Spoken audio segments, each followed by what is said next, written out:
page.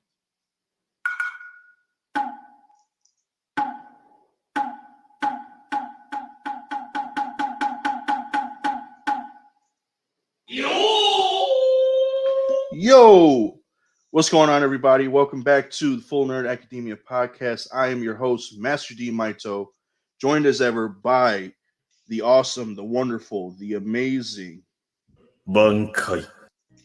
Daddy. Yo, I hit the wrong button. Of course. I was about to reload the page. That'd have been real funny. Like, oh, well, he's not here today. Well, welcome everybody.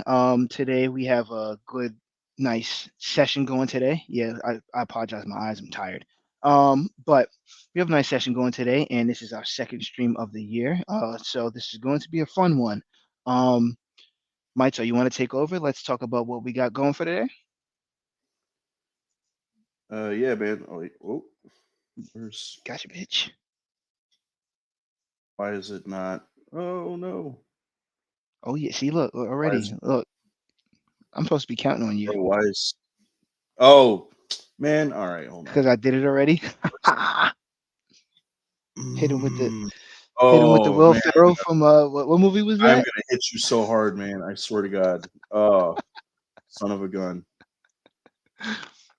Hold on a second. Oh, dude, you know what? I think since you clicked a second. Hey, click on the duo overlay. Oh wait, never mind. Did you do that or did I? I did do overlay. Okay, so I think since you click go live, it only lets you do it because it's not letting me do anything. So I Really? think It you're still running allowed the me to show do today. it. Oh damn! I Well, think we messed up. you're the one. Well, hold on here. Let's see. No, never mind. It let me do it. All right, cool. As you can see, guys, we're off to a fantastic start.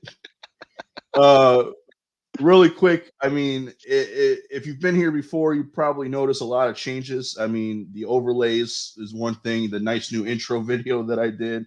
You'll get a little surprise later when we do the outro. But other than that, I mean, we're still obviously working out the kinks a little bit, so Yeah. bear with us. But let me just get this background music going, just so Yeah. we got a little Turn something. me up. Turn me up in your headphones. Dave Chappelle voice. Speaking of, did you watch that special? I did. I'm sorry. This is off topic for us, but if you have not watched the Dave Chappelle special on Netflix, The new one. Was it Dreamer or something? yes, The Dreamer. Yes, it's loved it. Really good. Actually, I cackled a lot. I'm not gonna lie. Mhm. It's great to see Dave on stage still, and not, dead by any, not By gonna any say disgruntled fans or just trans, gays, bisexuals, the LGBTQIA, too many letters now, community. So if you haven't, definitely go watch it. It's actually pretty funny. Especially the handicap one. The handicap one definitely had me in tears. Yeah, it had me in tears too, man. Like, so I was talking to my brother about this, not because he hadn't watched it. We didn't really talk too deep into it. But I was like, man, that like the hour went by so fast because it was an hour long. It did. The Yeah, it was only went an hour. by so fast. Hour went by so fast. It seemed like. And I know that, I mean, because Dave Chappelle, he does like long setup jokes and stuff like that, but like, even still, like, I don't know, it just felt like there was not enough time. Yeah. All the jokes that he put in there, they're like really punchy and stuff like that. But like at the end of the day, I was just like, damn, that didn't seem like an hour long special. No, it didn't. It really didn't. To me, it felt very short. But it was great. I really liked it. And I love the message at the end. That was so dope. Love the message at the end. It hit. So I was like, yeah, now this was a real good one. It definitely was. So if you have Netflix, you are a fan of Dave Chappelle, make sure you go ahead and check that out. It's really funny. I recommend it. But yeah, hopefully he gets another one. I would imagine so. I mean, it's Dave Chappelle. He can kind of do whatever he wants at this point. So if I'm you rich, bitch. that's another sound we need to add to. We need to add to our soundboard. But yeah. So hold on. You know what? I didn't even get this brought up yet necessarily. So give me a second on that. How have you been, man? What's your week been like? My week's been it's been pretty cool. Start a new job next week. I'm excited for not next week, the week after, 2 weeks. I'm excited for that. And definitely got to talk to you after. So we gotta hang back for a little. Oh, okay. How about you? How's everything going with you? Oh, not too bad, man. It seemed like the week just kind of flew by, honestly. It did. Between doing the podcast, because we literally just did it on Monday on the 1st of the year, so this is technically our second one of the week as well as of the year. Yeah. So if you're not used to seeing us, twice in 1 week, there's a treat for you. But we're trying to get on a semi-regular schedule, so this hopefully will start, the first of an actual streak of getting podcasts done in a timely manner, as opposed to we're gonna do one in a month. Yeah. So, it was a struggle. It wasn't a struggle. We always wanted to do it. We just never had the time to do it. So we're happy that we have time today. And twice. So yeah, definitely. wise words from my man Kobe, the late great Kobe. You're welcome. If you don't know where that's from, go look it up. Yeah, man. So, what are we talking about today? Because you're the one who chose the news for this week. Yes, I did. And we have some great ones going. So first off, we're going to start with, can I get a little, we need to add? We need to add a drum roll. That's what we need to add. Yeah, that would be a good one. So first we're going to start with Red Hood. So Red Hood has an interesting backstory now. He got even more interesting compared to from when he started to be Red Hood. Oh, let me rephrase that. Since he died. Yeah, they've been trying to find ways to include him, make him more relevant into the Bat family, and I think they finally did it. Yeah, this definitely sounds like a good idea. Red Hood and the Outlaws was it was a nice breath of fresh air for Red Hood for a while. But at the end of the day, we never seemed to know exactly where he fit within the hero community. He always kind of stood outside of there. I mean, he wasn't part of the outsiders, but he always kind of stood outside, and he was always an outsider, especially when he had that group of the Outlaws. They always kind of stood apart from everybody. And obviously, their name was the Outlaws, so they're not quite, working within the confines of the law. But even within that group, that group just didn't necessarily seem to jive with the hero community necessarily. So, and on top of that, he was always still kind of in the shadow of the Bat, never really had a chance to outshine the Bat family in general. So why don't you tell us what this is? Before I do, I'm gonna have to agree with you on that. He never really had like you said, outshine the Bat family, because he's been he's probably the last Robin for anybody, unless you really like Robin, like the Robins, or him, I should say. But he's always the last Robin. And I kind of a lot of people do feel bad for him, the way they just killed him off. But yeah, he's like Batman, but more broodier. But yeah, so I'm just gonna jump right off of that. So he finally got his own area that he's going to fight in. So Nightwing is in Bloodhaven. Was it Girls in Burnside, right? Yeah. Barbara's in Burnside. No, it's not even Barbara. It's Batgirl. It's just Batgirl. Yeah, Batgirl's in Burnside. Tim has, I forgot where Tim's at. Yeah, you know what? I forget too. Tim has the suburbs of Gotham. Right. And then Nightwing and Damian, they're both in Bloodhaven / Lazarus Island. Well, Damien's really more in Lazarus Island. So he finally got his own place in Gotham. Though he's going to be in the Hill. They didn't specifically say where. It's only been one comic out so far for this. Uh, I'm going to read it. I'm definitely going to read this because this is going to be. I feel like this is going to be his big moment. Like because they did so much changes to him. Like you can see. I don't. If you're a Red Hood, no, you don't have to be a Red Hood fan. If you're a Bat Family fan, you know like this is not his. Well, now this is his normal. But for what we normally see, he normally has on the helmet, uh, big brown jacket with the Batman logo in the middle. Um, so me personally, I love the new look. How do you feel about the new look? Well, this look, he's had this look now for a little while. They kind of jumped between this look and his classic look for the most part. Mm-hmm. When they first like showed this look, I don't know, 4 or 5 years ago, like I completely loved it because like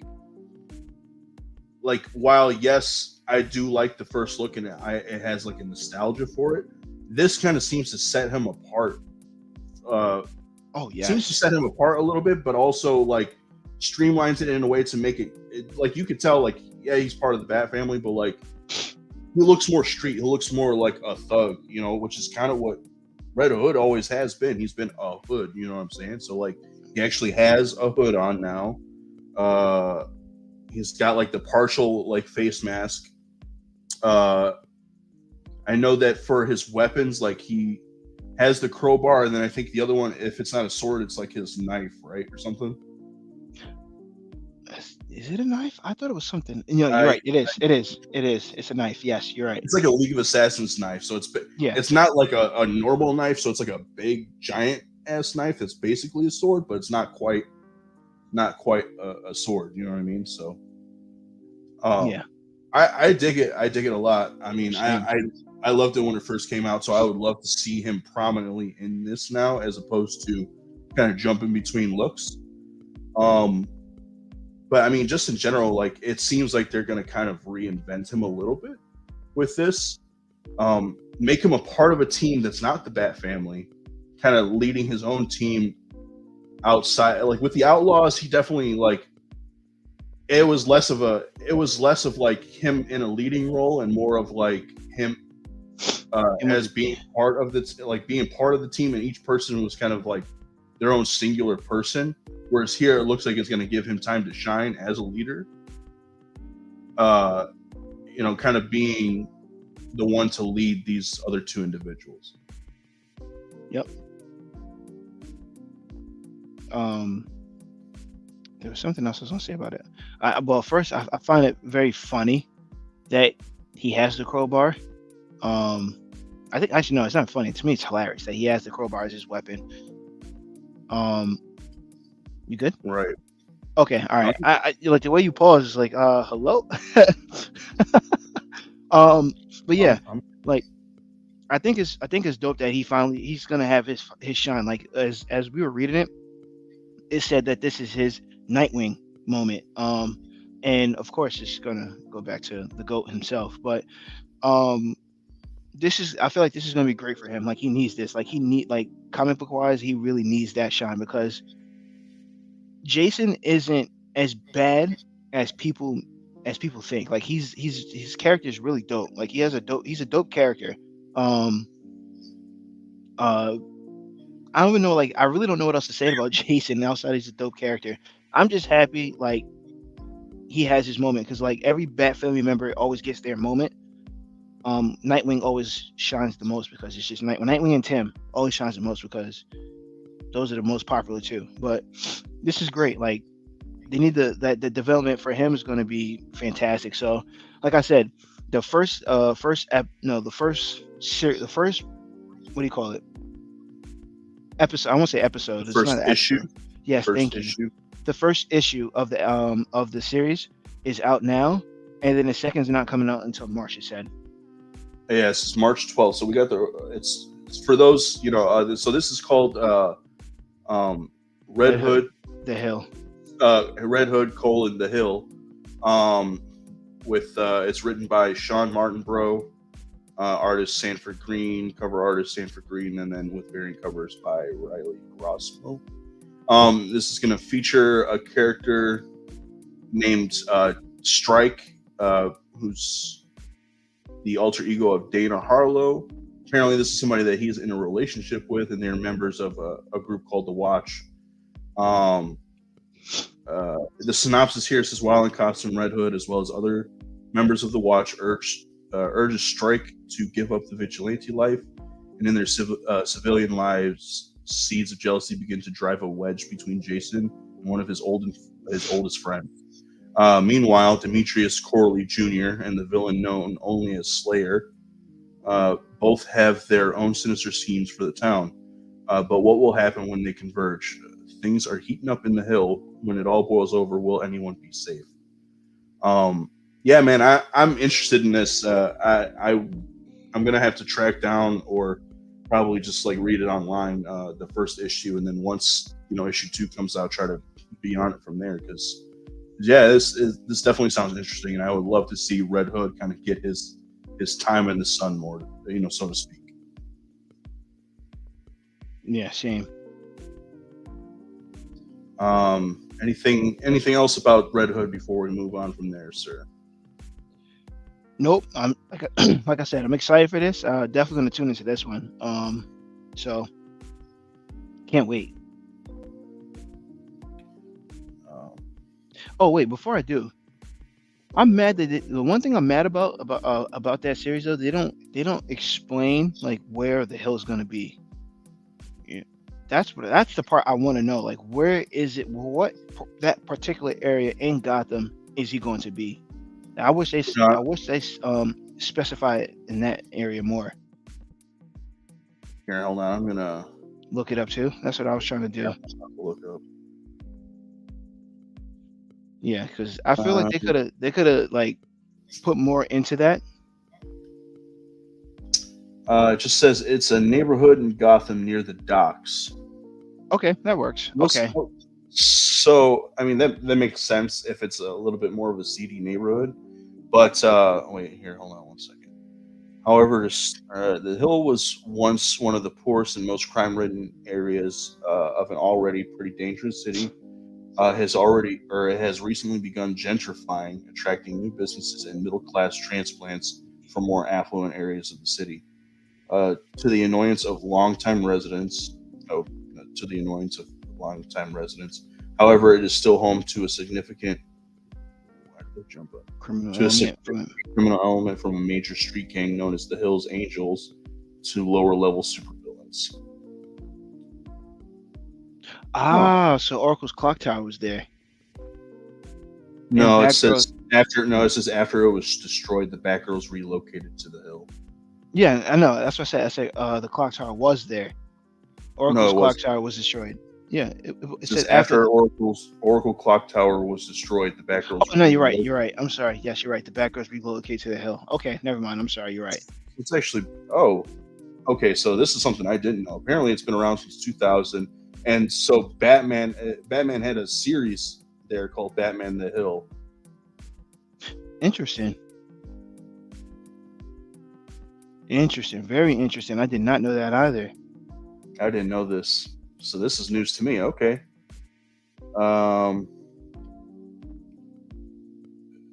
It's heavily. Why does it keep jumping up?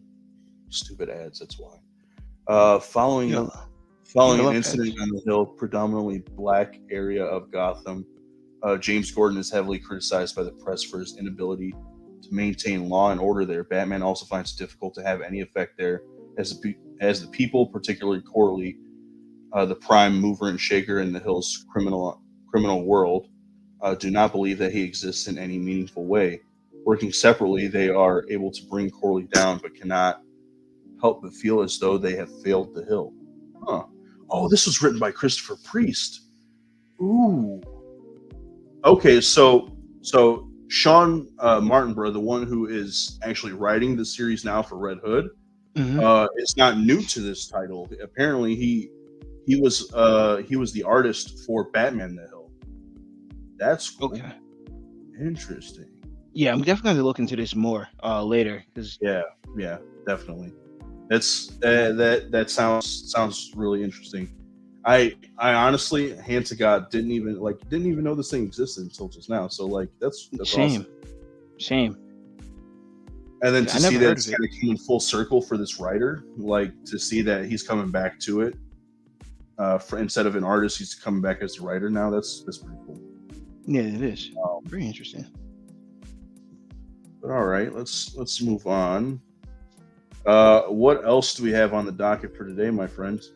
So this one is definitely like probably the most interesting. Well, second most interesting of the night, because What If is definitely number one. But so they are saying that the Netflix Daredevil series is going to be MCU canon. I am all for it, but at the same time, I don't like it. Now, I am all for it because Daredevil, dope character. The series was dope on Marvel. I mean, not Marvel, on Netflix. That's probably like the best series. Like, to me, that was the best series out of the four out of the three. I'm gonna say, actually, out of the three characters. Out of 3 characters, 4 series, because the Defenders was technically Yeah, the Defenders don't count in this situation, but Charlie Cox, amazing Daredevil. He did such an amazing job as Daredevil, especially on that Netflix series. I mean, of course, we got his little cameo in No Way Home, but man, awesome series, very awesome series. I'm very excited to hear that this is canon. It also makes sense too, especially since you're bringing in Punisher, not Punisher. I said Punisher. Kingpin. So you know what that means? Ooh, so that means we might see John Bernthal back as the Punisher. I think that was already like, that was something that's already like was like a done deal, was that he was going to be coming back as Punisher supposedly. Okay. Like he had been like, they were, or at least they were in talks to do it, I think. And I want to say that John Bernthal was like, I'll only come back if the show's going to be the same. Yeah.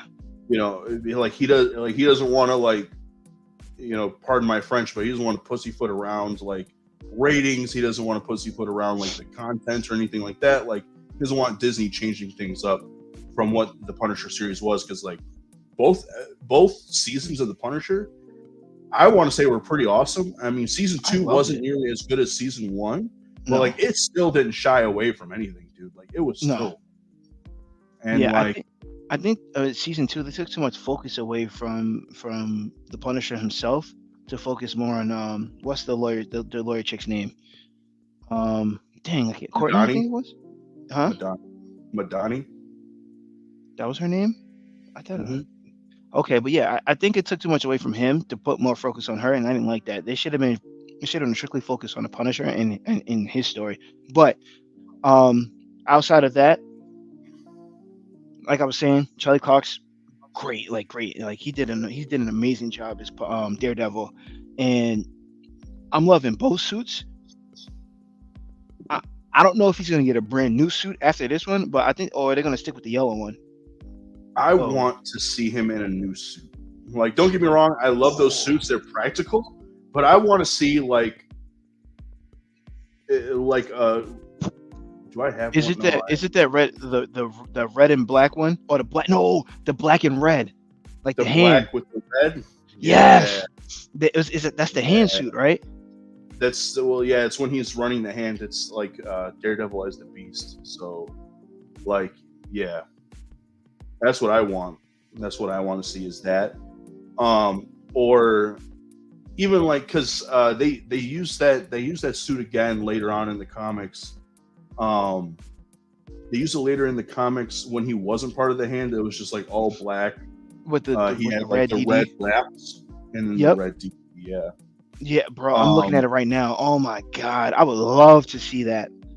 Or like the more current or the more modern version, where it's like where he's the leader of the Fist, and he's got like the sort of baggy like ninja pants on, his red tunic,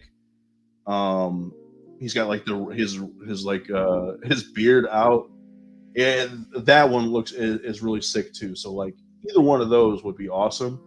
I don't think we're gonna get that one because that was supposed to be his starter suit, and his maybe I'm wrong. I could be wrong. What do you mean? What would be his starter suit? Because isn't the Fist where he didn't have an actual mask on, but he had on like the wrap, The raps? No. He didn't. Okay, I gotta So find it. Then. yeah. Damn, I don't have that figure. But it's when him and Elektra are both technically Daredevil. They're married, and then they're leaders of the Fist. Like, You know what? Put it first. but either Okay. way, like that I would see be a what you're talking dope look. Yeah, that would be a dope look. Or like I said, I want to say it was for all new, all different Marvel when he had the black costume, the Mhm. red DD, and then the like red wraps on his hands and stuff with the little red accents. Bro. Such a sleek, dope look. So like, yeah, I really want to see that. I would really love to see that. Me too. Don't get me wrong. The red and yellow was like, it was so cool. It it chuffed me to death to see him in that costume. Unfortunately, it was in She-Hulk. So maybe if they come back, they'll come back around. He's probably wearing that for a predominant part of the story of the season of the series, and then like last couple episodes, he gets a brand new suit, or even midway through, like this gets too damaged beyond repair, and so he gets a new costume or something. So that would be pretty sick. Aside from that, my thoughts on this, I'm kind of in the same boat as you, where like I love it. I love the fact that it's canon. I mean, they even in the very first season they make references to. They call it the Battle of New York. The invasion from the first Avengers movie. They make references to it, not completely throughout the series, but they make a couple references to it in the first season. So that, like, right there is just like, all right, awesome. This already takes place within the MCU world and stuff like that. Obviously, we already know that we had Charlie Cox back as Daredevil. We have Kingpin back. But then that leads me to be like, okay, so do we get Michael Coulter back as Luke Cage? That would be dope. Do we get Kristen Ritter back as Jessica Jones? That would be fine. Do we get Finn Jones back as Iron Fist? I don't even want to speak his name, bro. Like, no. All right.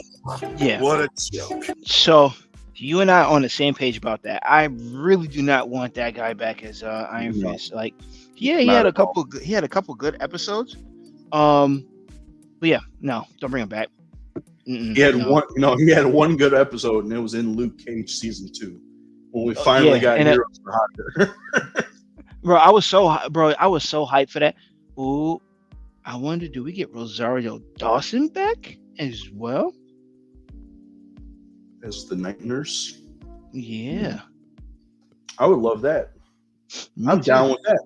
Especially, That's- I mean, it's canon. She first showed up in Daredevil, so like all of her appearances in Daredevil are now canon. So maybe she comes back from Marvel. Maybe they gotta well, I mean, she's already in Disney because she's with Star Wars. I mean, but I'm trying to think.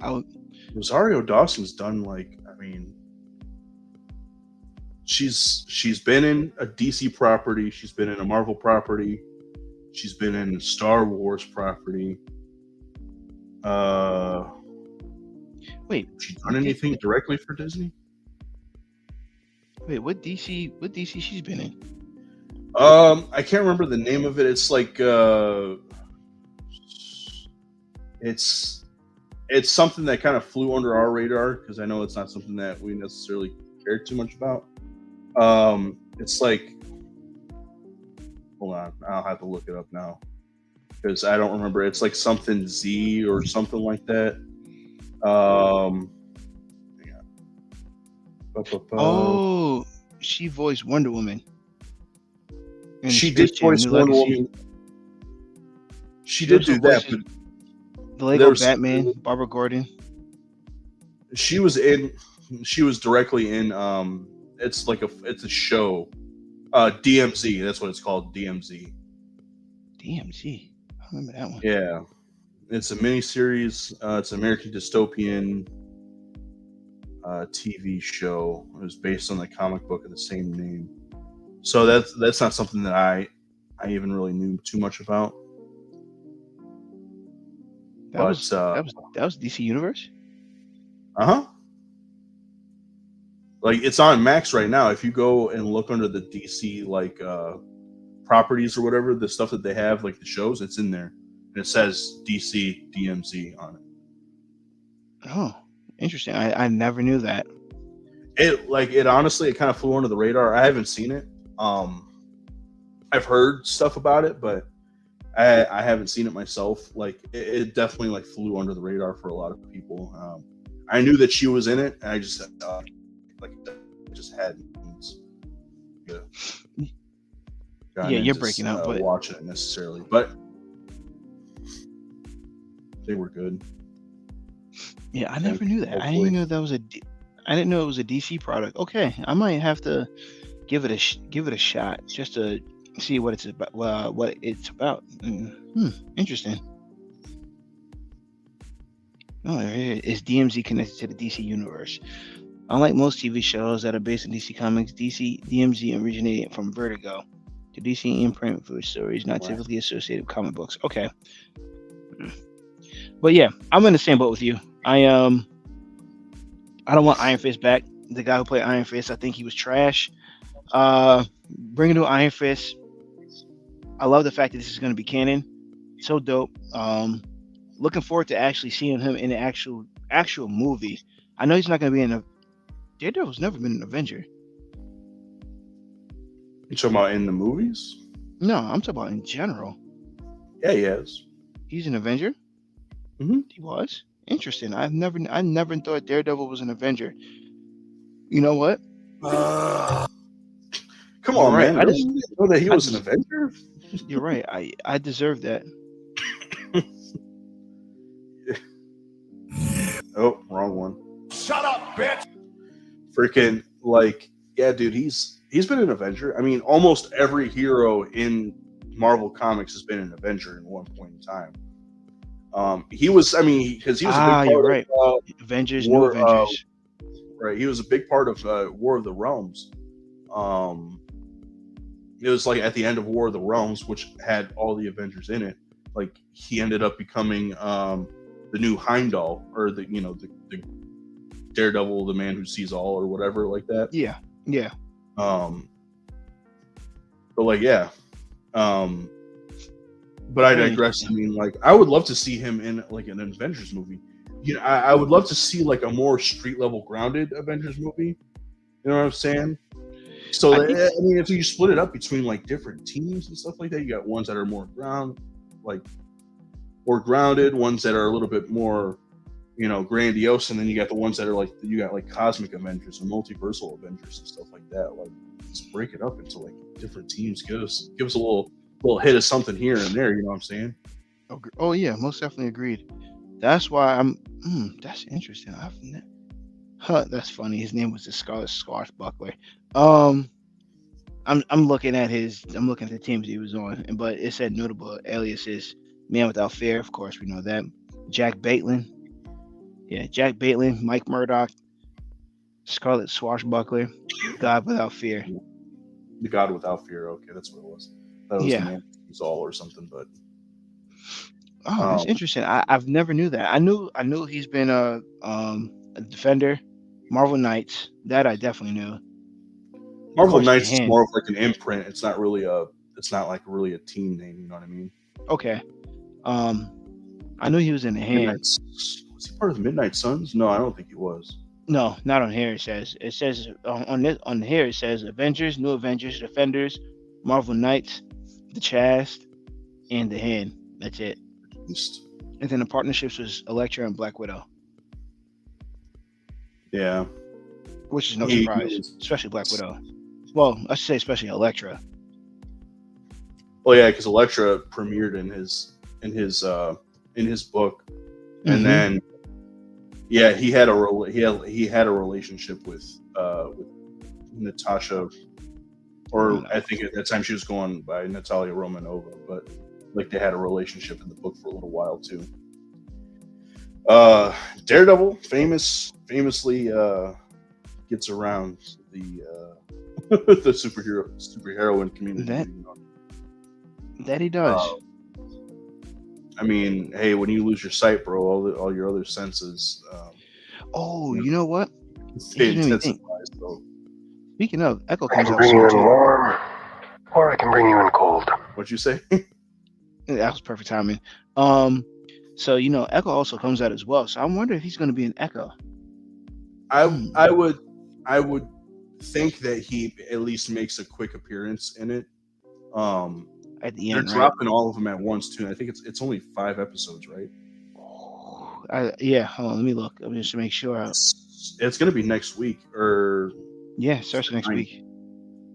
So what is the 9th? Tuesday? Mm-hmm.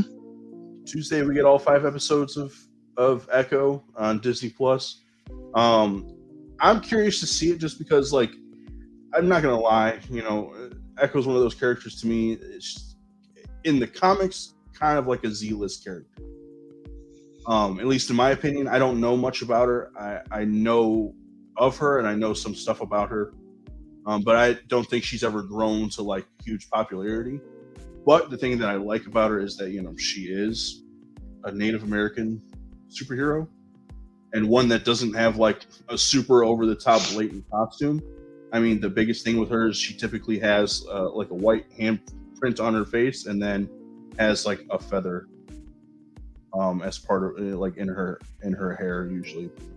I guess in a way that's kind of blatant, but the rest of it, like she's not wearing like moccasins. She's not wearing like a full on like Native American tunic or anything like that. It's usually just like her superhero clothes, and then this is part of her identity. So like, yeah. And then obviously on top of that, she's a deaf mute character, and then an amputee as well. So like, that's good. That's good for the people that like they want to see themselves represented on the screen. From what I've seen, like the sort of behind the scenes stuff that they've been showing, as well as like little snippets here and there that they've been showing of the show, I really want to watch it just to kind of hear people, speaking in Choctaw, which is the language that she speaks, but the people around her speak.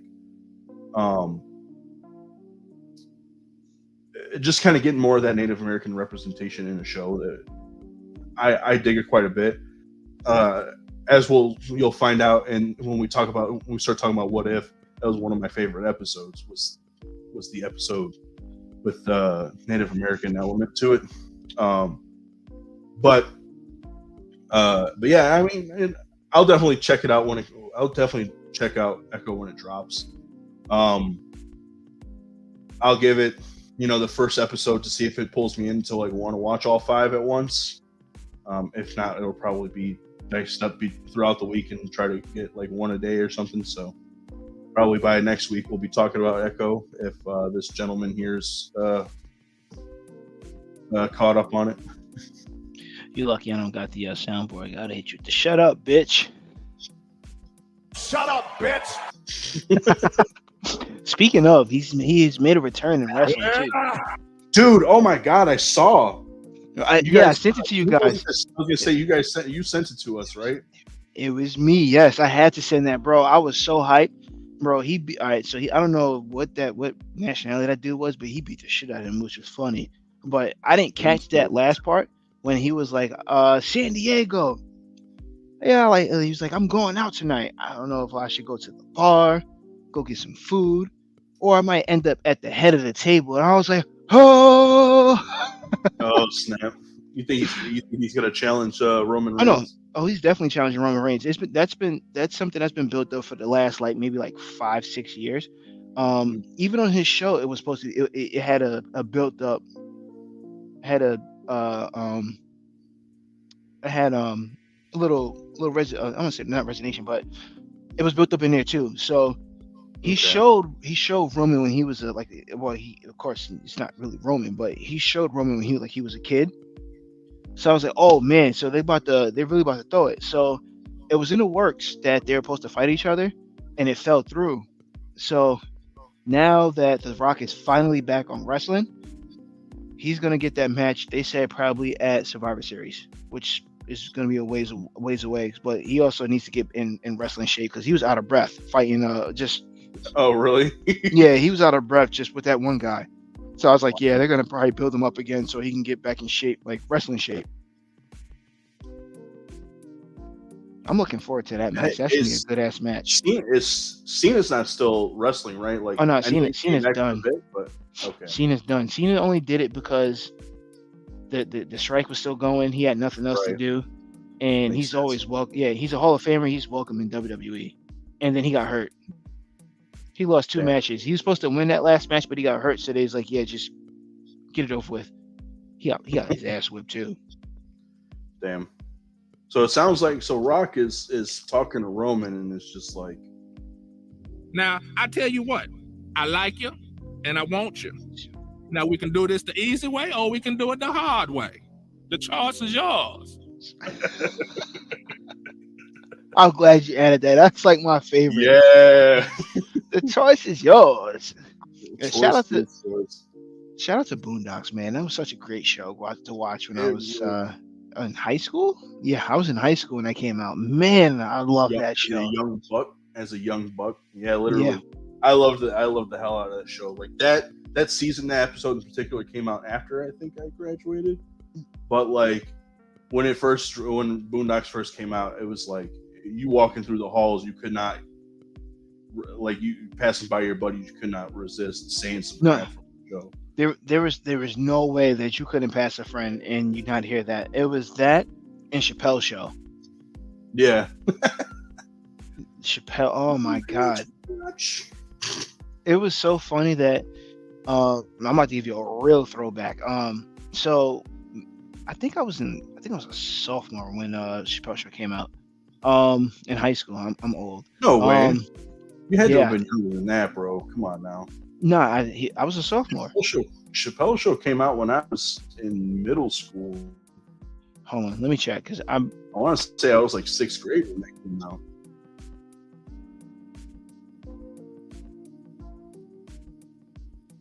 January 22nd, 2003. Yeah, I was a sophomore.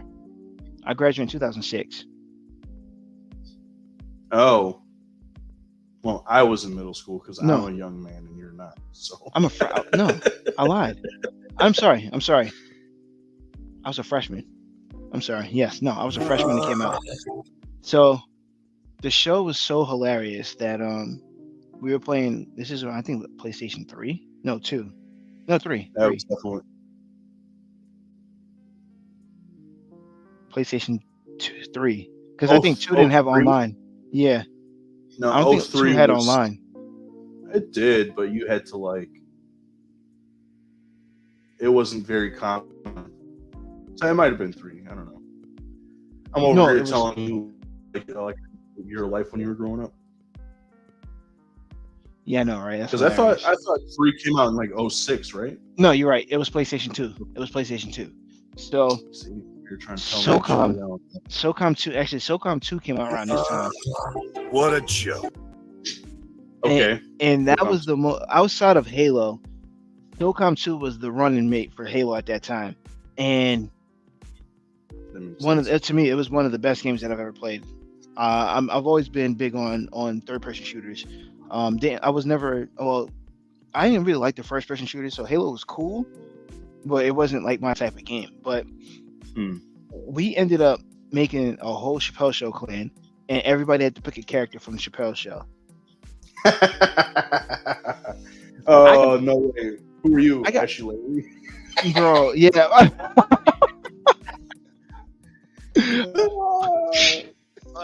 Nah, I wish I was. No, I didn't do Ashley Larry. I did. You don't wish you were Ashley Larry. You were probably what? Who? Nah, I was Buck Nasty. Oh, Buck Nasty is so dark. I really wanted to be Clayton Bixby. He touched himself. It's like a black cry.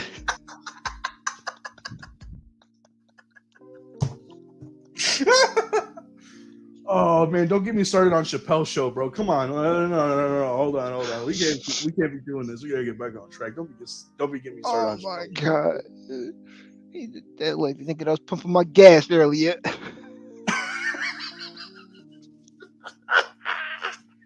Bro, we're gonna get flagged from me for saying that. Oh man, come on. Bro. No, I think at that time it was literally the stories. So, bro, that's like one of my favorites too. With him and Eddie Murphy when they met Rick James, and then they had the security guard.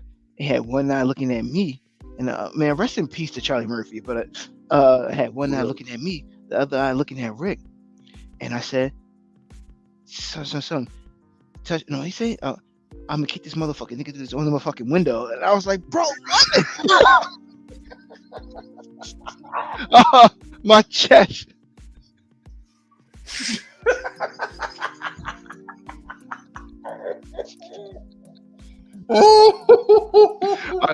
I think I'm bleeding this out my chest. Bro, I'm in tears right now. Oh my god. No, man, you can't have me ugly laughing on here, dog. Come on, now. No. Oh. I'm sorry. Whoever's watching, I do apologize. But yeah, if you want to comment on Chappelle's Show, please do, because yo, that was literally my favorite show in high school. Oh my god, dude. Oh my god, yo, I'm in tears. If it wasn't South Park, it was Chappelle's Show, and if it wasn't Chappelle's Show, it might have been Boondocks. Like you passing somebody in the hallway, you quoting one of those things. You most definitely are. Hands down, you were saying something from one of those shows. Yeah, you most definitely. To this day, I still quote both of those shows, Chappelle's Show and Boondocks, especially you gay. Yeah, for real, that one, and what did you say? I smell new shoes. Oh yeah, you was talking all that good shit a second ago. No, you eat a dick. You eat a dick.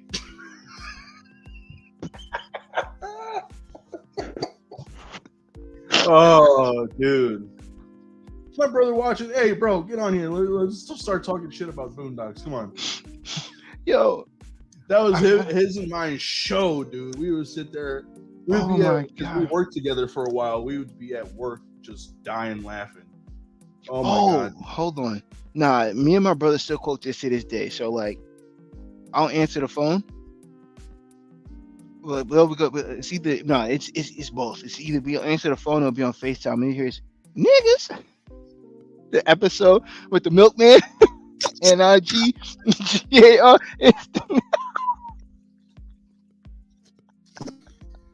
Oh.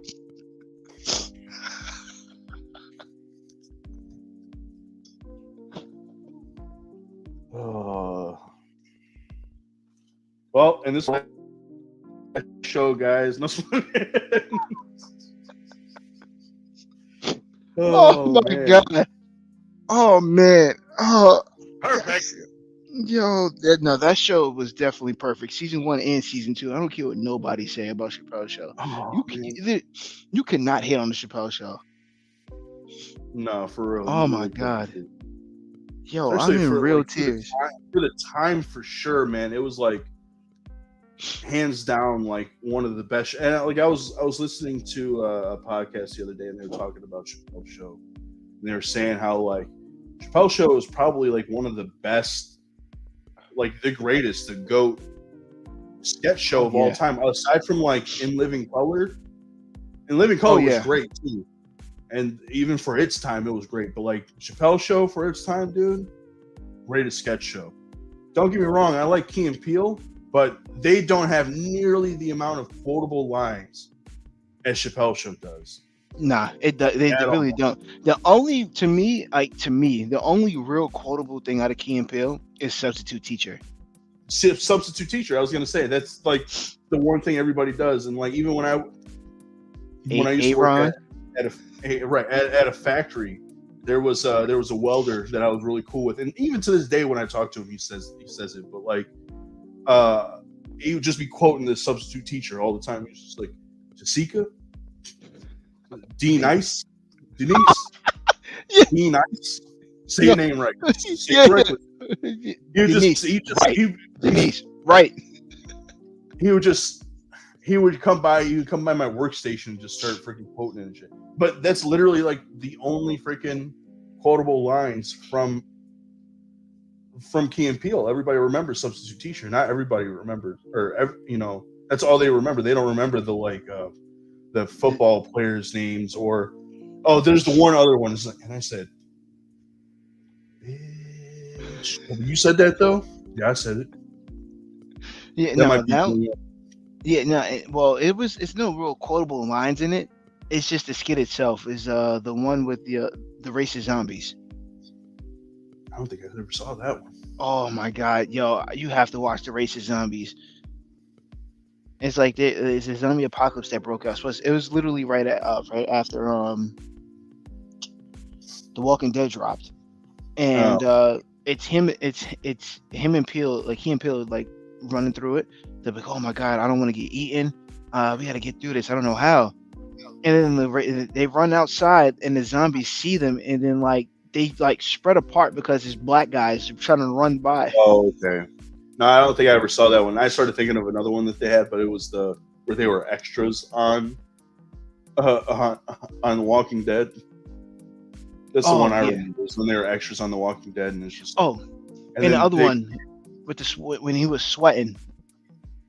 That's a meme. Though. Everybody. Yeah, that's the reason why it's popular. But after that, Key and Peele's, but Chappelle Show.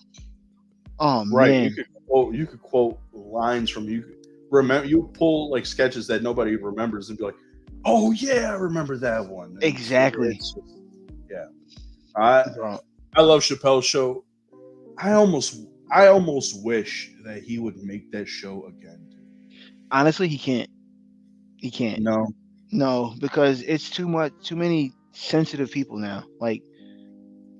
He would get canceled real fast now if he would try to do that now. They always try to cancel him for his stand-up now. So exactly. Yeah, so that's why he made that handicap joke, because he was like, well, I'm not talking about them no more. I'm going to talk about handicapped people. So, yeah, but you're like, how you get mad at a comedian making it's a bro, don't do that. Oh, we're lucky we're not monetized yet, dude, because we would have got demonetized like that. Yeah, like real fast. Oh, sorry guys, we kind of falling off the rails here. We might try to steer the shit back on course here for a second, but reminiscing about shows that we grew up with is just awesome, as you could tell. If you were a fan of Chappelle's Show, or if you're a fan of any of the shows that we're talking about growing up, hey, chime in on the comments and let us know your favorite sketches or your favorite moments or lines or whatever. Just so many memorable moments from Chappelle's Show. What are you gonna do? Tell mom I'm cursing in the house? Stop, bro. Come on, shut up. Shut up, bitch! We're trying to talk about other stuff here. Trying to get us back on the rails. Son of a bitch. When he was a goat, he's the half goat with the flute. I'm sorry. All right, that was the last one. Damn it. All right. Anyways. Daredevil. Marvel Netflix's Daredevil is going to be canon now. It is canon to the MCU timeline, at least in their eyes. So hopefully that means that other stuff from the Marvel Netflix is going to be canon, all except for Finn Jones, who we hate because he sucks. Horrible. And he's a bitch. Shut up, bitch! So, yeah. Now. Yeah. Oh, yeah. Yeah. Oh man, let's move on here. So, anything else to say about Daredevil before we slide? Nope. On to the next one. Here we go. I'll do it for you. So we're going to be talking about season 2 of What If, guys. So spoilers galore for What If season 2. I liked what they did with this season in terms of like they saved it all till the Christmas season and then dropped an episode a day until it was over. So you got all 9 seasons over 9 days. That's a movie review. Yeah, I noticed that after I clicked it, and I was like, "Oh, wrong button." It's this one. There we go. There we go.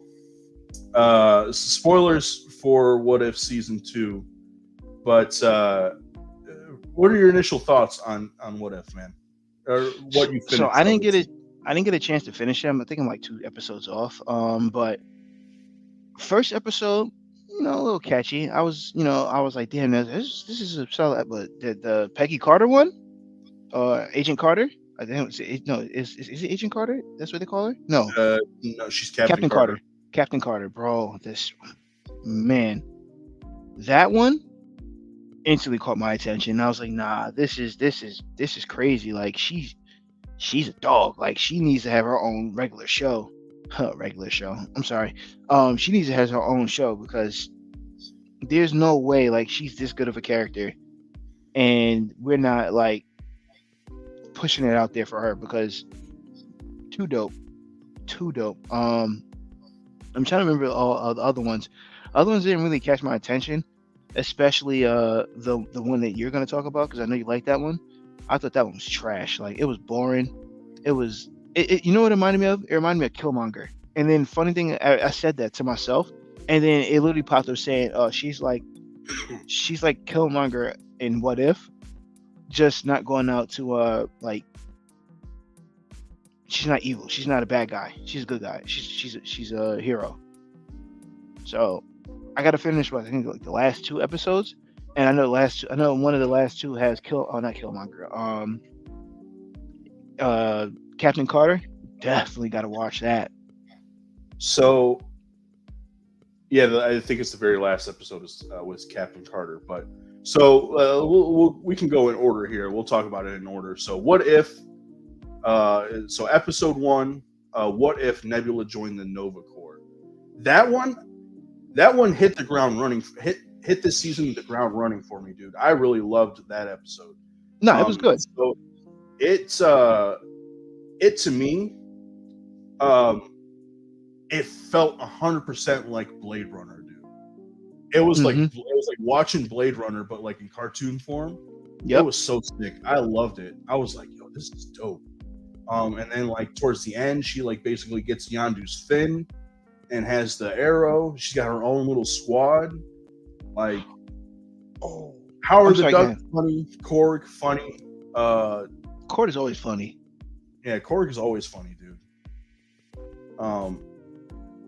Like the fact that she's going up against like the Nova Corps because they're trying to basically destroy the planet, like, or they're planning on letting the planet be destroyed at this point, like. Yeah, because they were working for Thanos. I think it was Thanos under the... at that time. No, so in this time or in this reality, Thanos was killed by Ronan the Accuser, and I want to say Gamora was as well, but basically. So then the Nova Corps basically sealed Ronan the Accuser off from Xandar. Like they have a shield around the planet. Basically, he's been outside the gates for years at this point, waiting to like invade Xandar. Nebula was like left on the planet and she was damaged and stuff. So the Nova Corps kind of took her in, repaired her, and then she became part of the Nova Corps.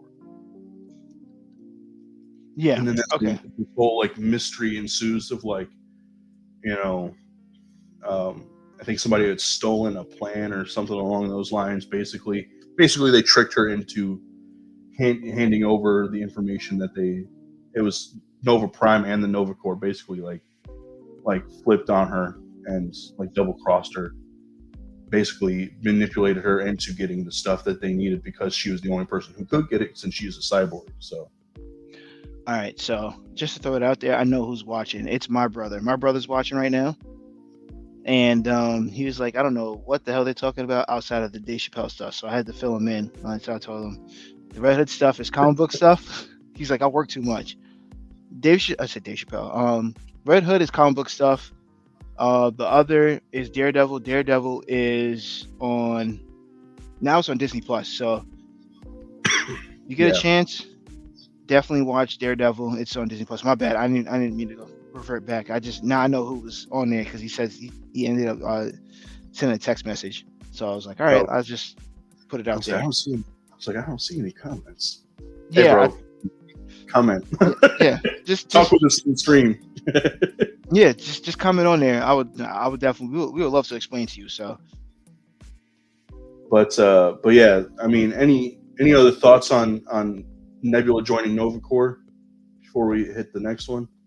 Nah, the Nebula Corps one was good. I forgot who they were working for because you were just saying it, but yeah, that was a really good one. I was like, all right, now this is a great start to What If season 2. So, oh yeah, it was a banger, dude. Instantly, yeah, I was, oh, this is cool. The second one was Star-Lord, right? Second one, yeah. So okay. Episode 2, What If Peter Quill Attacked Earth's Mightiest Heroes? So basically, this is shortly after Yondu abducts Peter from Earth and actually takes him to Ego instead of not taking him, like in the movies. Takes him to Ego. Ego shows him the power, basically, teaches him what he is and blah blah blah. And basically like controls Peter and makes him go back to Earth. Or wait, I don't think that's what ended up happening. He ran away. He ran away. Yeah, Peter ran away. He ran away back to Earth. While he was there, the power was too overpowered, and it kind of overpowered his brain more or less. So he couldn't necessarily control his power at that point. He also it was the same thing. He also lied to him about his mother too. So he wanted to get away from him. So he knew that he's from the planet Earth, so that's where he went. So he started destroying things by accident. I don't think he didn't do it on purpose. He destroyed things by accident, and he ended up bonding with first off the Avengers that they had for that time, of course, was Captain Carter. Well, yeah, it was Captain Carter. It was Black Widow. It wasn't Captain Carter. It was not Captain Carter. Oh no, you're right. It was. So this is like an 80s team. So we got Hank Pym as Ant-Man. Yep. We got Bill Foster as Goliath. We had Bucky Barnes, the Winter Soldier. There was Marvel. She wasn't even Captain Marvel. I can't remember what they gave her a name in the show, but I just don't remember what it was. Yeah, I don't remember the name. I don't remember her name either. And then they also had Dr. Wendy Lawson. Damn, what's Foster's name? Oh my God, I can't think of her name. You said who? Whose name? Wasp. Wasp. Wasp wasn't. Oh, you're talking about Hope Van Dyne? Yeah, Hope is in it too. Girl. Yeah. Her as a kid. King T'Chaka as the Black Panther. T'Chaka, yes. Peggy Carter and Howard Stark were there, but they weren't heroes. They were just like the agents or whatever, Agents of S.H.I.E.L.D. Hank Pym. After that was it, and it was one more person. Oh, Thor. Thor comes in. Yes. Yo, Thor had a dope entrance too. He did. He had such a dope entrance coming into that one. But yeah, they were looking to stop Peter Quill because he was running. It was supposed to be like the attack on New York City. At that was the attack on New York City for What If season 2. Right. So, because Peter came back and he was he had started attacking Coney Island and stuff. He didn't attack Coney Island yet. He was attacking the city first, and then he ended up in Coney Island. Right. Yeah, it's like, I think I know where he's gonna go, and he was in Coney Island at the fair, at the Ferris and stuff. Right. The amusement park. So then that's when the team went over there. They basically subdued him, got him, under control. And then Ego makes his way to Earth, and then he's the one who attacks Earth. Earth's mightiest are attacking him. Basically, like the scene sort of the scene towards the end of Guardians Volume 2, but on a more grand scale as opposed to just them one-on-one. It was Ego versus those Avengers at that time. He's like using like rock golems and stuff like that to overtake them and stuff. It was really cool. In the end, I'm trying to remember, who did they have take out Ego? Quill. Was it? I was going to say, was it Peter? Yeah, it was Quill. Quill took him out himself, with the help of. My bad, I didn't mean that. Oh, I was like, well, I guess that's right. But no, it was Quill with the help of Hope, because Hope helps him help that Avengers team itself realize, like, hey, look, he's just a kid. He's a kid that's mad at his parent, and he didn't want to be with his father. So once Hope made Hank realize that, Hank went to help Peter understand that, and then that's how they beat Ego. So it was Hank and Peter. Okay, yeah, that makes sense. It was a good episode. That was a good one. It definitely was. But moving on from there, we had episode 3. What if Happy Hogan saved Christmas? This was it was funny, and it was Die Hard in the MCU. Yes, and him being the Hulk. It was so cool. It was a nice little I feel like each one of these episodes was like basically like this movie, but set in the world of the MCU. Of Marvel, or what if MCU. Yeah. So basically, I want to say this takes place around the time of like Age of Ultron. I want to say it kind of seems like it's in that wheelhouse, like between Avengers 1 and Avengers 2. They're setting up for a Christmas party at Avengers Tower. Pat Denning's character, what is her name? It escapes me right now. I don't remember her name either, but she's a college grad. No, she's an intern. Yeah. Darcy Lewis. Yes, Darcy. Yes. She's an intern at Avengers Tower. She's kind of working with or for Happy Hogan at this time. Happy's like freaking out because he's trying to make this party perfect and stuff. And then lo and behold, who comes a knocking and comes messing up the day? Justin Hammer. Justin Hammer comes back to kind of start wrecking some chaos. He's got a couple with the Russians, right? Trying to steal the Hulk formula, or like Hulk's blood or something along those lines. He hijacks the Iron Legion. He ends up, taking over the Hulkbuster armor. Basically, it's just like it's Die Hard, but set in Avengers Tower. And Happy Hogan is John McClane. Yeah, he was John McClane. But the bumbliest freaking John McClane ever. He's just like, he's trying to do the super, the secret agent man thing. He's like crawling through freaking air ducts, falling through. He gets into the freaking lab and is like, he takes the Hulk formula, but then somehow accidentally ends up sticking it in himself. Yeah, because I think they were shooting at him, and the glass is bulletproof, so he threw it in the air by accident. And it stuck him right in the leg, and then he ended up taking the Hulk formula. So he ended up turning into a Hulk. Right, and his Hulk was so weird. It was like purple and veiny. He was veiny and purple, and he had like this weird look on his face. He was like, yeah, it was horrible. Looked like Uncle Ruckus in the face,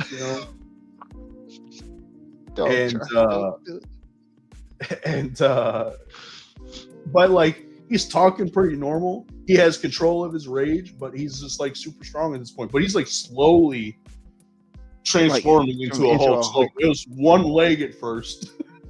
And then it was the whole leg. Was it the leg? I thought it was the hand. It was the leg. It was the leg first, because it was the leg that got shot. That he got shot in.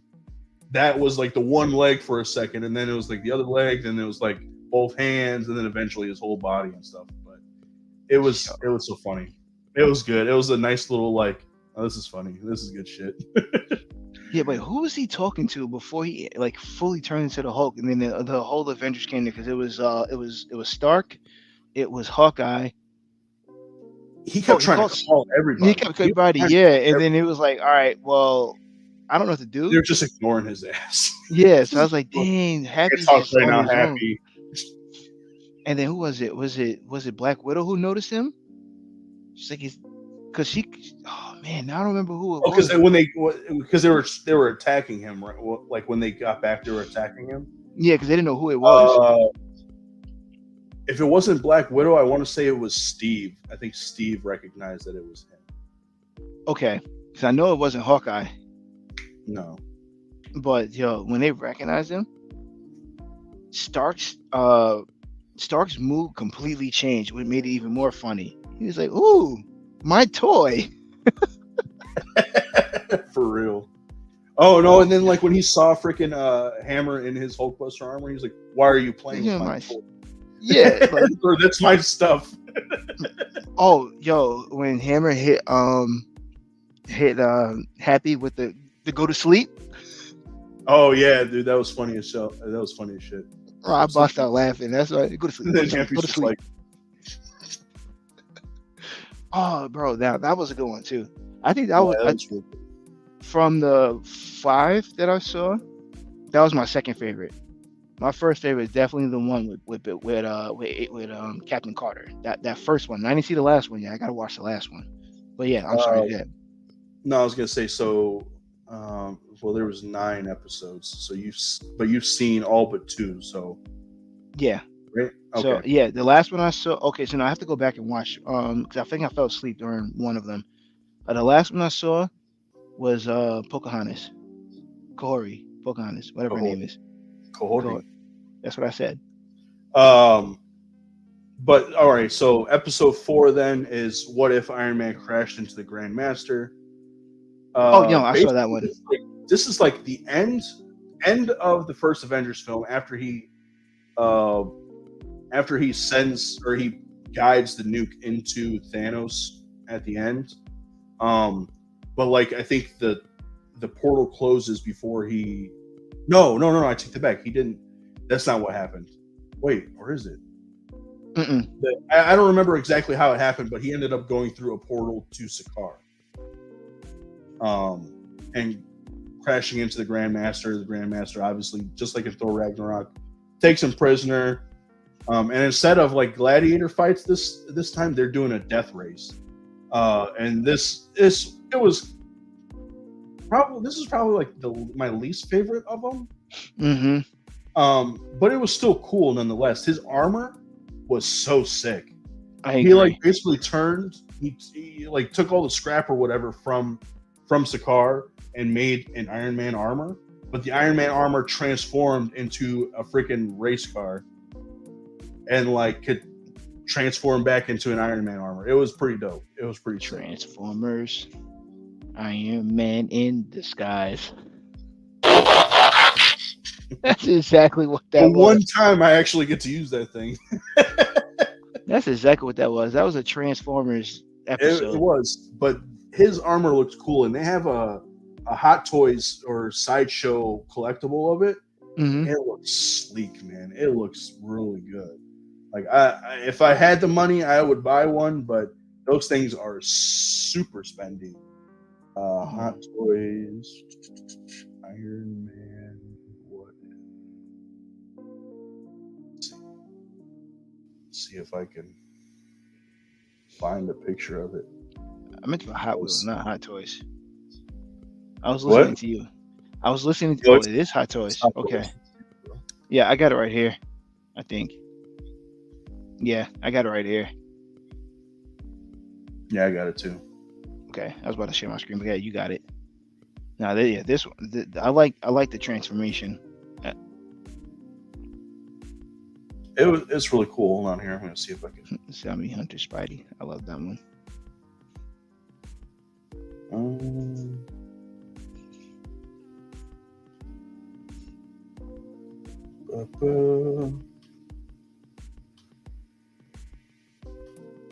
Damn, what comes in the box? Say what? Got it. No, I was looking at it. Said what comes in the box. Okay.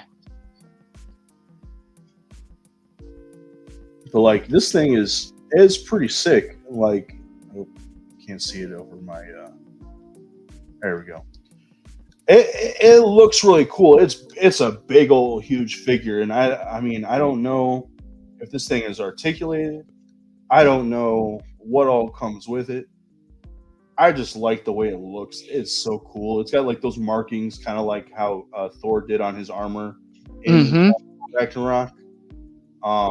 It's got like different colors and stuff like that. It's multicolored because it's supposed to be like pieced together.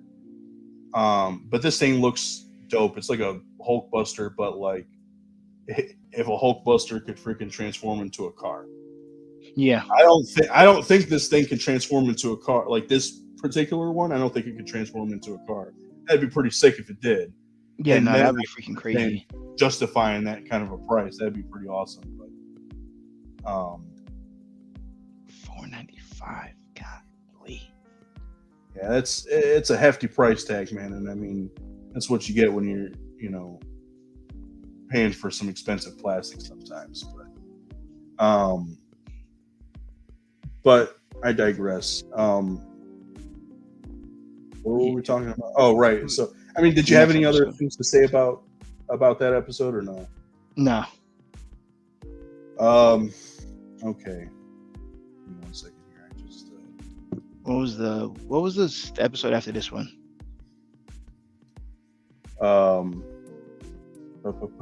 What was the next episode after this one? This was the Captain Carter one. So this was what if Captain Carter fought the Hydra Stomper. Bro, that was good. That was really good. It was basically Captain America Winter Soldier, Captain Carter, and instead of the Winter Soldier, we had what if basically Steve Rogers, who in the first season of What If created like an Iron Man like armor for him to like basically fight Hydra in, called the Hydra Stomper.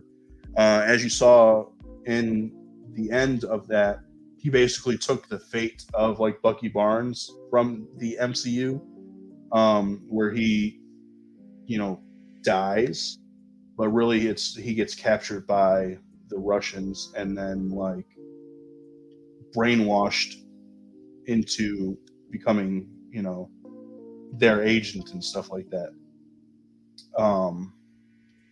It was really good, dude. I dug it quite a bit. Everything good? Yeah, I'm just looking at the episodes now.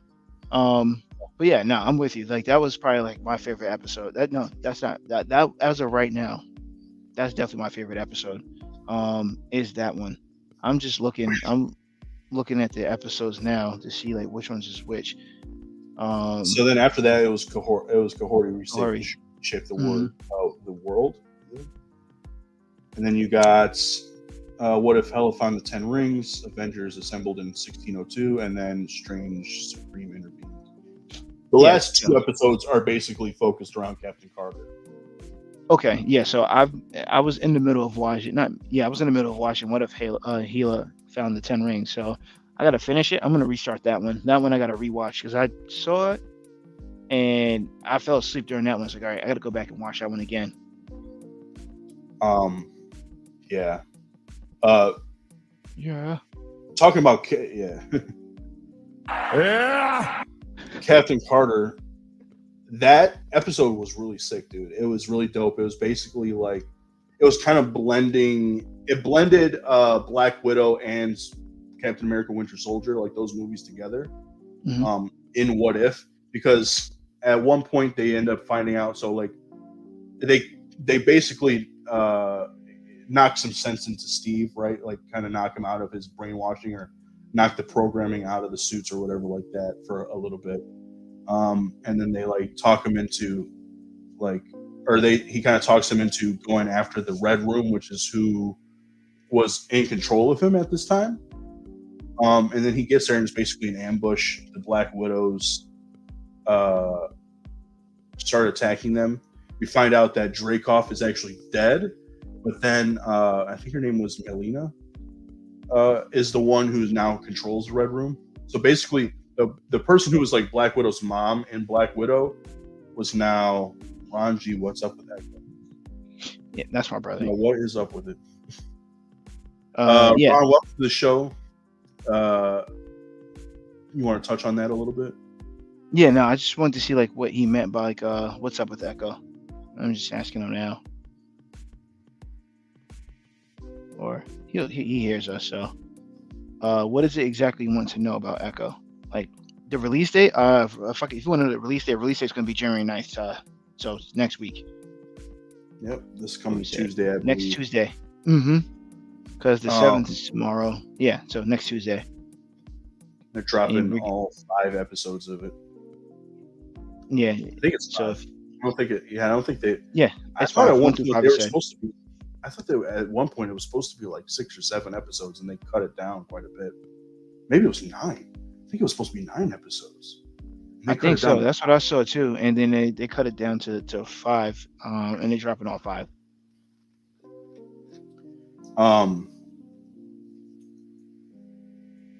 If you're not sure who Echo is, in the comics, Echo is she's a hero. She ends up being part of the Avengers. She does not have a power per se. I don't think she does, at least. But basically, she's like a street level character. She's a martial artist. She is deaf mute. She's worked with like Daredevil. She's usually fought against Kingpin. Here, let me see. Isn't she like the niece of Kingpin? In the show, she is. I don't remember if she necessarily is in the comics. Okay, yeah. So she's an expert martial artist, a highly skilled acrobat and athlete, and then she has photographic reflexes. So she has like a similar ability to like Taskmaster, where once he sees how somebody fights, how somebody moves, she has the same thing. That they could just automatically do it. So she has the same thing. At least in the comics. Now in the show, thus far, she's only been in Hawkeye. She was basically like the muscle for Kingpin for a little bit. Basically, her father was part of the Tracksuit Mafia, who worked for Kingpin. I think in this context, it was during the time of the blip. And basically, they Kingpin kills our father. Yeah, Kingpin ends up killing her father, but makes it seem like it was somebody else, and so basically kind of puts her on the path of vengeance for him, and is like he's basically manipulating her into doing his bidding and stuff like that. And then she ends up finding out the truth, and then at one point goes after Kingpin. At the end of Hawkeye, she seemingly kills him. At least is what we were led to believe, because she had a gun and she went to shoot him. We hear a gunshot, but they don't show it. So again, but judging by the trailers and stuff, Kingpin is obviously not gone, because he's a big part of this show. So like, either he survived the gunshot, or maybe she just didn't actually kill him. And now they're at odds again. So like, yeah.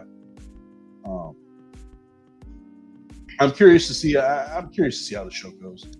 I want to know what her context, or if she has a bigger part in the MCU after this. We'll see. Based on things we were hearing not necessarily behind the scenes, but like just sort of rumors around the show and stuff like that. A lot of people were saying that it's not great, and so that's the reason why they're dumping all 5 at once. I'll still watch it. I'm gonna give it a shot. Like I said, I'll watch the first episode and decide if I want to just binge them all in one night, or just break them up over the next week or so. Yeah, I'm looking forward to it, honestly. I think it's actually gonna be pretty good. Because I don't want to say cameos, but her episodes in Hawkeye were actually pretty solid, and they did a pretty good job, like kind of like fleshing her character out in Hawkeye. Right. Hawkeye got a lot of bad reviews. A lot of people didn't like Hawkeye. I thought it was pretty good. I thought it was great. I thought it was a really good show. I don't think I would have Mhm. changed anything about that show, honestly. Like it was Me either. It was set during Christmas time, so you get like a little bit of the family stuff. You get a lot of like, you know, you kind of get to know Hawkeye a little bit more in terms of like, oh, this is kind of always what he's been. He's been a person who's like, he wants to have his family time, but he's sacrificing that for the greater good because he knows that he can. He knows that if it's basically like the Spider-Man mantra: with great power comes great responsibility. He doesn't have Mhm. great power, but he has the skills and he has the abilities to do something, to do some good, and so he feels a general responsibility to have to do something, you know, in order to, you know, help people or make their lives easier or better or whatever the case may be. But Yeah, and then he accidentally takes on a sidekick, which you know, Ronald, is Kate Bishop from the Avengers game that we played, Marvel's Avengers game. yeah, And to me, I think they picked the perfect person for her too. Like she fit that Kate Bishop role. oh yeah, definitely, 100%. Yeah, Because I mean, like her in Bumblebee, that was kind of her character in Bumblebee. You know what I mean? Like yeah, Haley Steinfeld's character in Bumblebee was like, in a way, it was like, at first she kind of felt put upon, but at the same time, like, you know, she knew that she could do something and she wanted to like kind of break out of the norm. She wanted to be a hero type of thing. So like, yeah, I could definitely see the like through line there. So she did a really good job. mm-hmm. That's old news though. We're still talking. That was about very what- old. Too. Did you have any other thoughts on Captain Hydra? What if Captain Carter fought the Hydra Stomper before we move on to one of my favorite episodes of the season? No. That, like I said, that was, to me, that was like one of the best one from what I've seen so far. But yeah, go ahead into the 10 rings. No, we're not going to the 10 rings. We're going. Oh to wait, the no, world. you're right. It's Kahori. I'm Reshape sorry. the Yes. world. So this is a brand new character for the MCU. This is somebody who doesn't exist in the comic books. I don't believe she does at all. I believe this is. And I mean, that was like kind of the hype around it. She is a 100% MCU like created character. This young Native American girl named Kahori, who it starts off the episode where it's her and her brother. They're basically like playing. And they, what do you mean wrong? It didn't start like that. It started with the Tesseract, and Odin has the Tesseract, and he's fighting off, I think, the Frost Giants. He's fighting off somebody, and then they drop the Tesseract onto Earth, and then it goes into the brother and the sister, and they started talking about the Hidden Lake. Well, I was starting at this like the full on story, but anyways, you're right. So like the Tesseract, it gets damaged and then basically falls to Earth, and instead they don't end up going to like get it.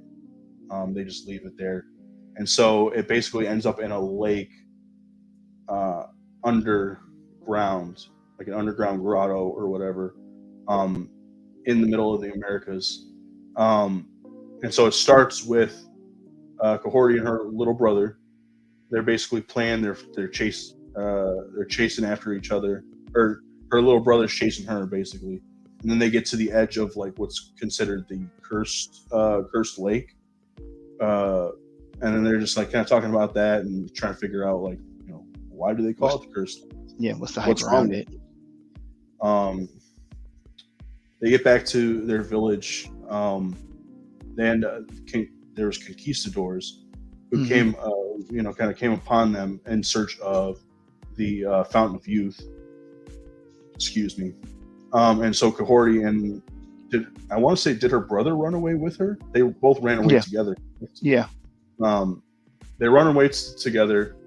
They end up going back to the cursed lake or whatever, but then I can't remember how exactly they found their way into the underground cave. They fell through the floor, and right. That's how they ended up finding it. Right. So they ended up falling through the ground. They end up finding it. Kahori, she goes into the water, if I'm not mistaken, right? And then she gets sucked through the Tesseract, who it basically puts them in another realm or another planet, possibly even, where she ends up finding all of her like ancestors and stuff. So they're in this other world. They think it's like the afterlife, basically, because it provides for them. It has everything that they would want. They basically gain powers from this world, from the things that they eat in this world, which is basically like, it looks like it's, I don't know, some sort of powered like fruit, more or less, or powered gemstones. But like the whole time she's there, she basically is like wanting to get back home. But like, I can't remember what his name was. I think it was like Haratak or something like that. It's basically like telling her like, hey, you're here now. Like this is all the home you need. What else do you need? This is what, like this land is providing for us what we need, and like we're strong here. We can live here forever, blah blah blah. So she starts to kind of get accustomed to it, but shortly you can kind of see that like she's a little bit different than everybody. She sort of seems to get stronger there than they do, or at least she's like kind of pushing her limits there. And like from there, she's like basically gaining superpowers and stuff. So like she starts running super fast. She can kind of start controlling some of the stuff around her. She ends up controlling the like portal to the other world, or back home rather. And like goes back basically to save her village and stuff. Overall, like I'm not gonna do every beat of it, but overall, I thought it was a really good episode. I liked it quite a bit. I would love to see if this translates into live action at all. It might not. I feel like they probably won't do this as like a live action, but it seems like Kahori is going to be a staple for What If, because she does make another appearance in the last episode. Okay. Yeah, I gotta watch it. I didn't really care for that episode. I watched it and just was like, oh, all right. It's kind of boring. I don't know. I think they try to do too much. That's why. Different strokes for different folks. I liked it quite a bit because it was all Yo. for the largest part of it. There was no, actually no, through the whole thing, there was no English spoken. No, I take that back. No, it was. No, there wasn't. There wasn't any English spoken through the whole thing. They were speaking in, I believe it's a Mohawk language, but I can't remember what the name of the language, or like what the language is called. Okay. That they're speaking in the Mohawk language, and then the other people who are speaking are conquistadors from Spain, so they're speaking Spanish. Okay. That kind of tickled me a little bit because that's part of my heritage is like I'm Latino Hispanic, and I'm also technically part Native American. So like I don't know any of my Native American languages, mainly because I don't know what Native American I am, but I do speak Spanish.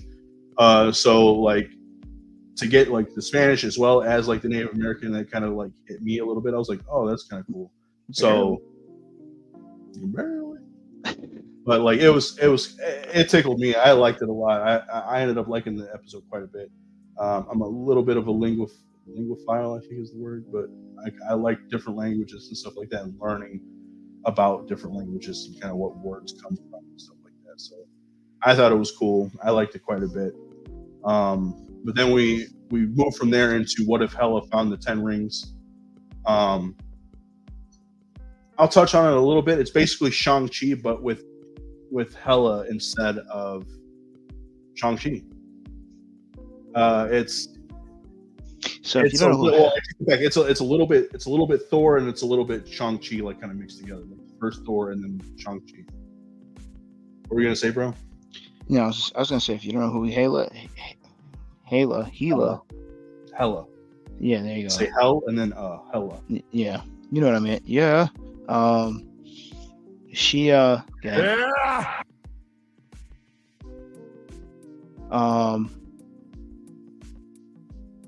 yeah, watch Thor. Thor is trash anyway. I'm sorry. Go ahead. If you don't know who Hela is, you'll find out. She's trash. So is Thor. I hate Thor. I'm sorry. I'm not a Thor guy. Not a Thor guy. Not a Wolverine guy. But yeah, keep going. So basically, it's sort of a mix of that.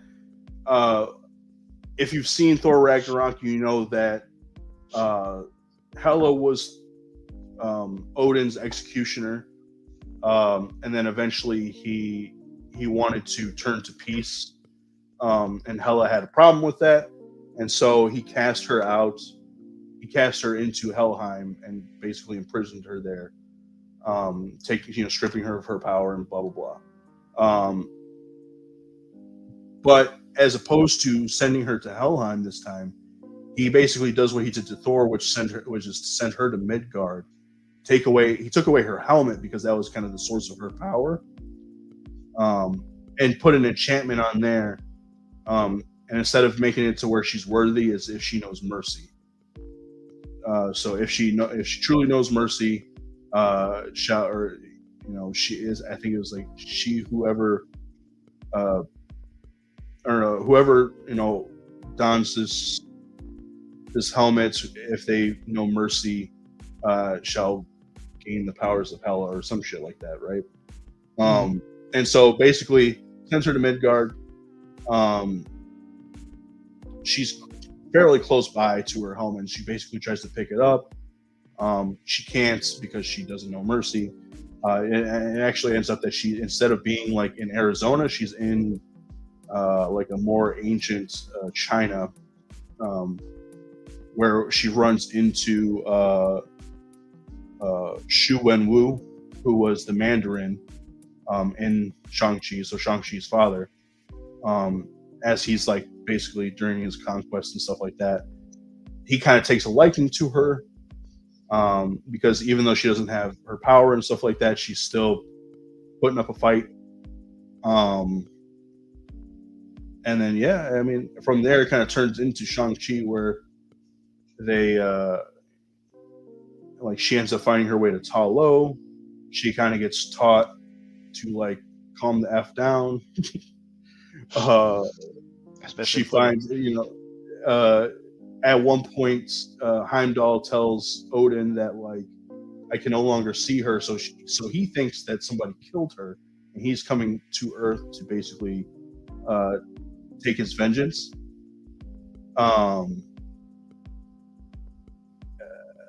And then during that time, like Hela ends up coming back to fight him.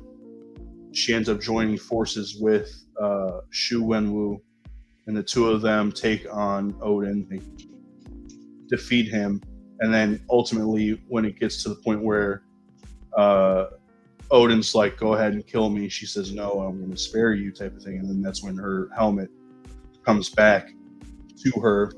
She dons the helmet, and instead of being like the dark sort of Hela that she was, it's like all white and stuff like that. So she has like a new outfit. It was cool. Again, this one probably not in the top 9 of these 9 episodes, but it was still kind of cool to see something different. That's what If is. Yeah. I like I said, I got to go back and watch that one. I didn't finish it, but it wasn't bad. Could have been better. Like that one, they try to make somebody relevant that they didn't need to make relevant. Now, if it was Loki, I'd have been all in for that one, but they can't because Loki is the new time god. So, spoiler. Sorry if you haven't watched. It's been out a little now. Yeah, I know. That's what I said. Who has not watched. But so we can. I'm just gonna kind of cursory go over the last 2 episodes because I don't necessarily want to speak. I don't want to spoil anything for you. So episode 8 is What If the Avengers Assembled in 1602. Basically, if you've ever read Marvel 1602, it's basically like what if the Marvel universe took place in Elizabethan, like Victorian, or is it Victorian? No, The Victorian Elizabethan area. Yeah. No, it's not Victorian. It's So it's Elizabethan. Yeah. You're right.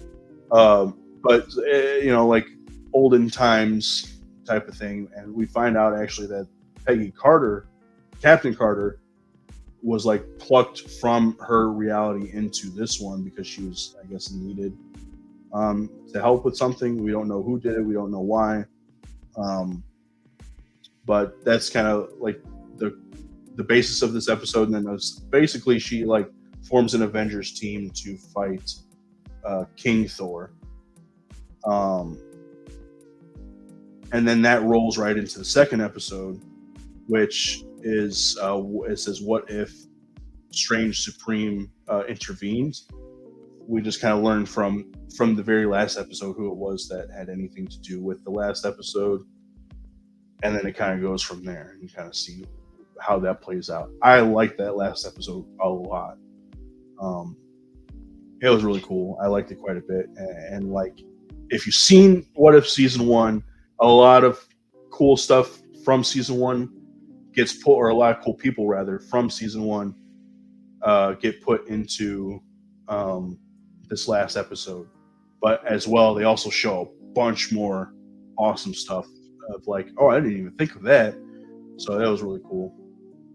Yeah, but I can't wait to watch. I'm not gonna lie to you.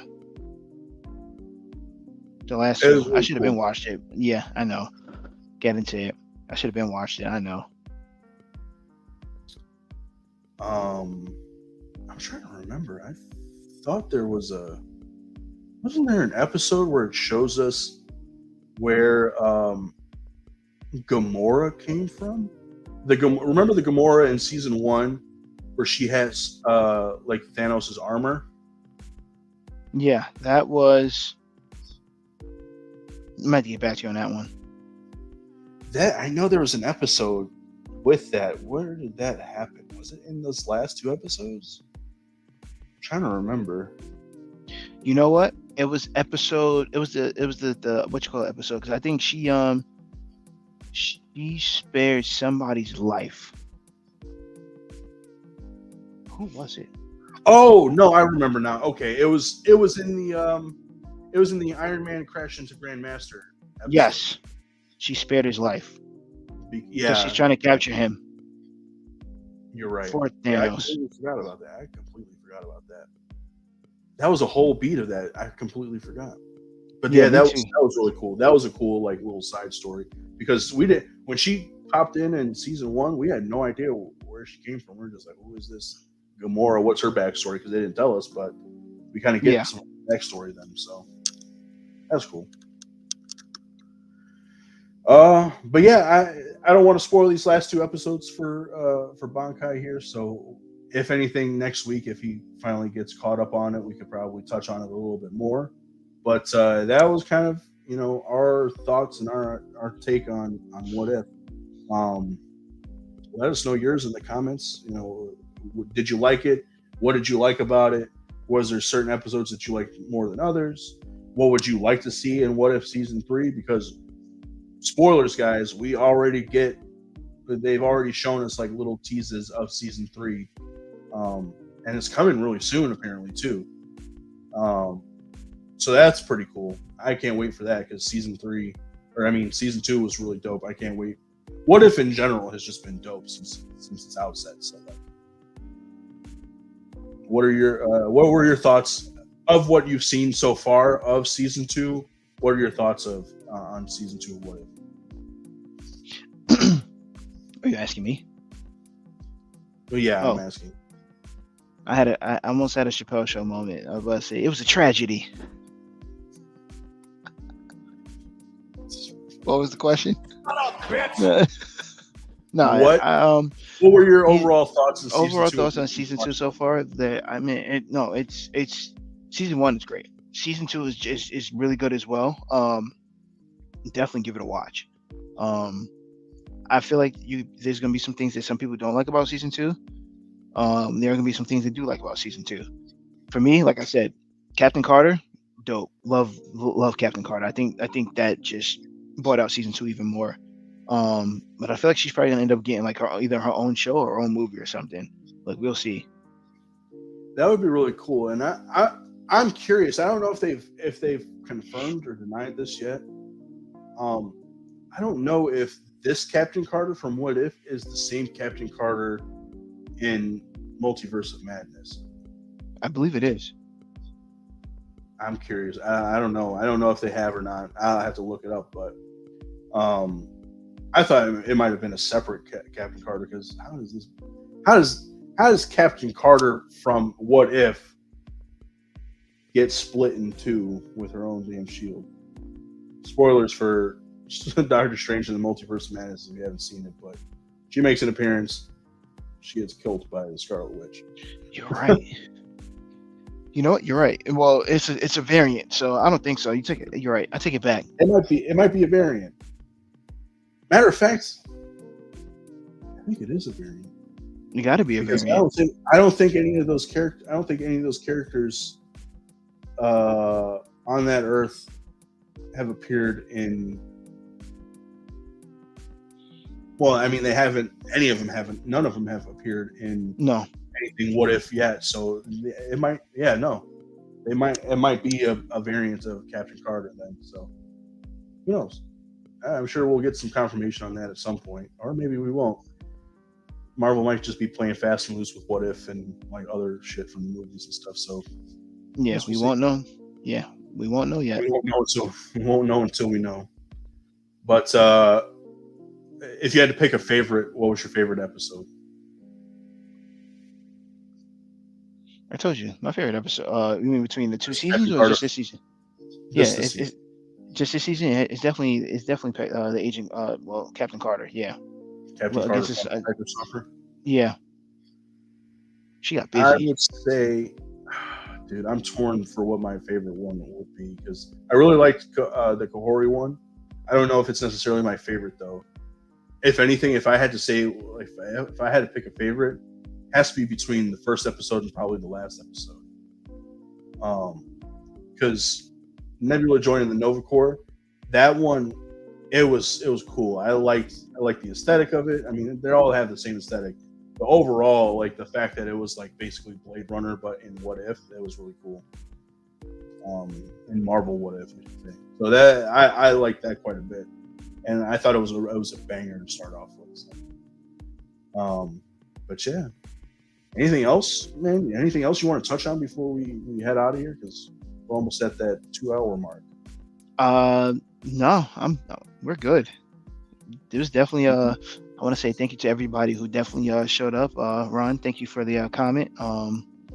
Like my boy Maito said, if you let us know, we definitely would love to hear from you guys. Also, thank you for tuning in, and for the people who's going to watch, thank you as well. Yeah, definitely. Like, comment, subscribe, share the streams out whenever we go live. If you hit that little notification bell, you'll see whenever we go live. Follow us on all our social media. Stuff will be linked in the description. It's all over all this stuff here. But otherwise, I think that's all we got for today, folks. So thanks for joining us, and class dismissed. Let's hit that outro. Yes, sir. Away.